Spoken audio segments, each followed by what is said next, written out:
हाय मोर जुहार समस्त को आज यहाँ मोर फैमिली रो बेंगलोर रे लास्ट व्लॉग थिला। एटा रातिर टाइम है तो आमे भावलु जेहेतु काली सकाले से पलाबे तो इन गोटे जगार स्पेशल डोसा मिलसी।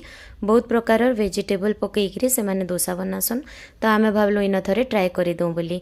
तार इन पाखे नेचुरल्स आइसक्रीम थिला मोर भाई के बहुत पसंद है तो इन खाएलु और तार आमे घर के वापस पलालु। इटा आमे भोर नु सकालु उठला पर ब्लॉग है।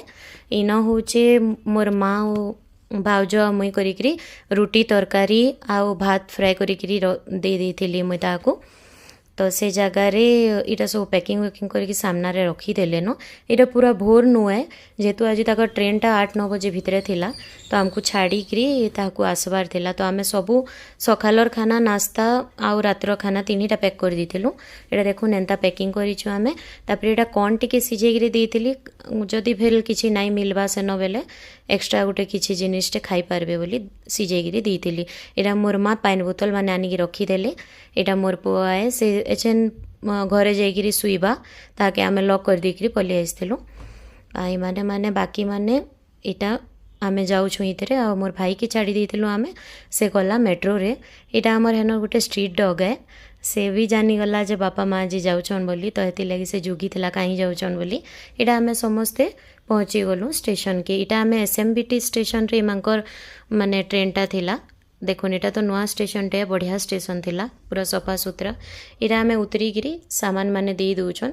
मोर हस्बैंड के देखुन एटा फॉर्मल अटायर रे अछन जेहेतु ताकू आज ऑफिस जिबार थिला बहुत अर्जेंट मीटिंग थिला बोली ताकू जिबार थिला तो इन आमे ताहाकू बाहर ही छाड़ी देलु आउ पलि आइसथिलु। एटा आमे समस्ते भेट हे गलु। देखुन इतार परे हेन्दा टिके कथाबार्ता लागलु। बापा कहले पलो तमे आउ कहीं बेकार टाकब फिर जदि लेट है ट्रेन बेले असुविधा हेबा तो तमें भीतर नहीं आस बेले आमे भीतर नहीं गलु।